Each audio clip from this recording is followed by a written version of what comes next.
Last time we covered what your brain does while you sleep, repair crews, memory filing, emotional processing, the whole operation. But there is one thing we did not cover. Why does your brain decide to put you in a school you never attended? Being chased by something with no face, wearing no pants, while also somehow being late for a test you forgot to study for.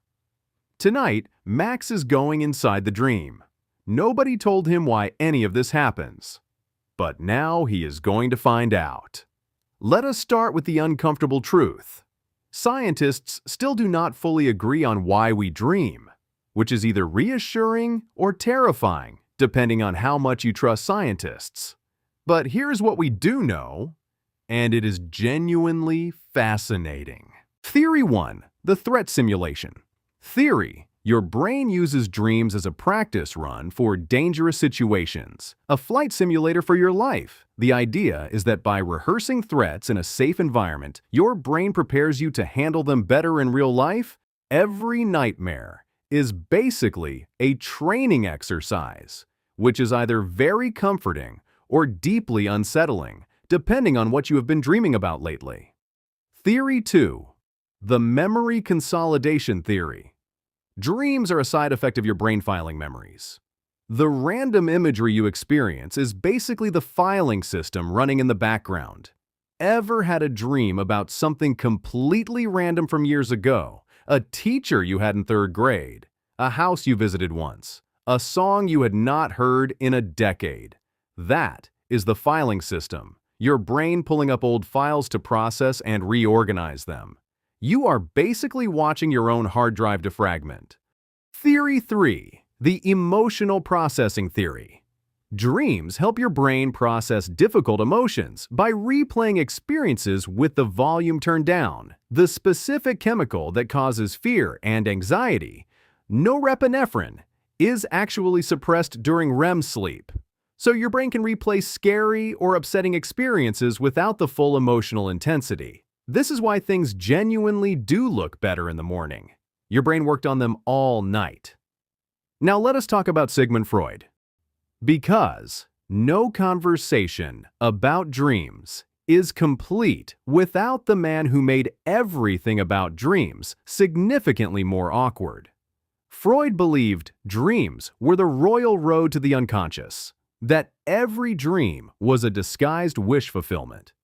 Your deepest desires hiding behind symbols and imagery. Freud thought the dream about being chased represented repressed anxiety. The dream about flying represented a desire for freedom. The dream about losing your teeth represented fear of loss or embarrassment. Modern neuroscience has been somewhat less enthusiastic about Freud's interpretations, politely speaking.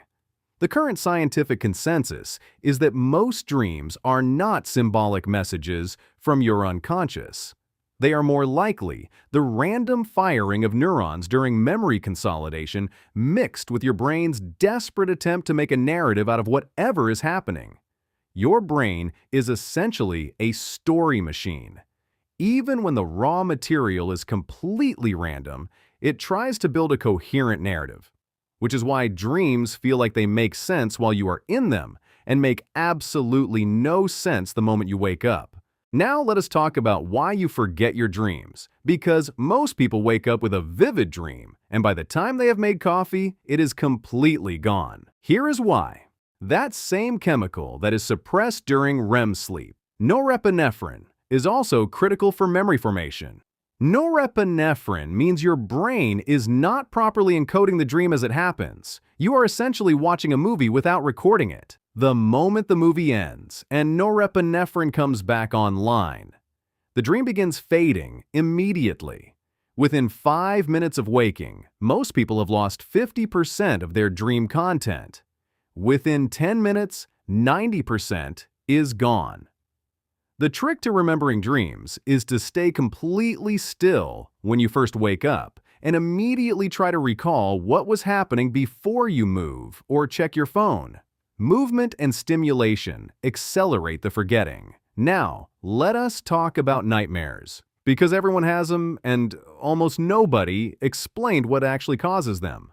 Nightmares are most common during periods of stress, anxiety, and trauma. They are your brain's threat simulation system working overtime, processing real fears through dream scenarios. Certain medications, alcohol, and sleep deprivation all significantly increase nightmare frequency. Alcohol, in particular, suppresses REM sleep early in the night, then causes a REM rebound effect in the second half, leading to more vivid and intense dreams. Nobody told me the nightcap was making my nightmares worse. Now the part Max has been most excited about: lucid dreaming. The ability to become aware that you are dreaming while you are still inside the dream. Lucid dreaming occurs when the prefrontal cortex, the part of your brain responsible for self-awareness and logical thinking, partially reactivates during REM sleep. Around 55% of people have experienced at least one lucid dream in their lifetime. About 23% experience them regularly. And with practice, the frequency can be significantly increased. The most reliable technique for inducing lucid dreams is called reality testing. Throughout your waking day, you ask yourself, "Am I dreaming right now?" And you check. Look at your hands. Try to push your finger through your palm. Read some text, look away, and read it again. The reason this works is that in dreams, these checks behave differently. Text changes when you look away. Your hands look strange. Your finger goes through your palm. Once your brain learns to perform these checks during the day, it eventually starts doing them during dreams. And that is when you realize you are dreaming. Nobody told me I could learn to control my dreams. Nobody told me the science of dreaming was this genuinely fascinating. And nobody told me Freud was going to make the whole conversation significantly more uncomfortable than it needed to be. Your brain runs this extraordinary production every single night. 3 to 5 complete sleep cycles, each one loaded with threat simulations, memory filing, emotional processing, and, if you are lucky, the occasional moment of lucid awareness where you realize you are inside the dream itself. None of this is random, none of it is meaningless, and none of it requires Freud to explain it, which he would have been very upset to hear. Subscribe to Nobody Told Me, because your brain is doing extraordinary things every single night, and someone has to explain it in stick figures. Sweet dreams.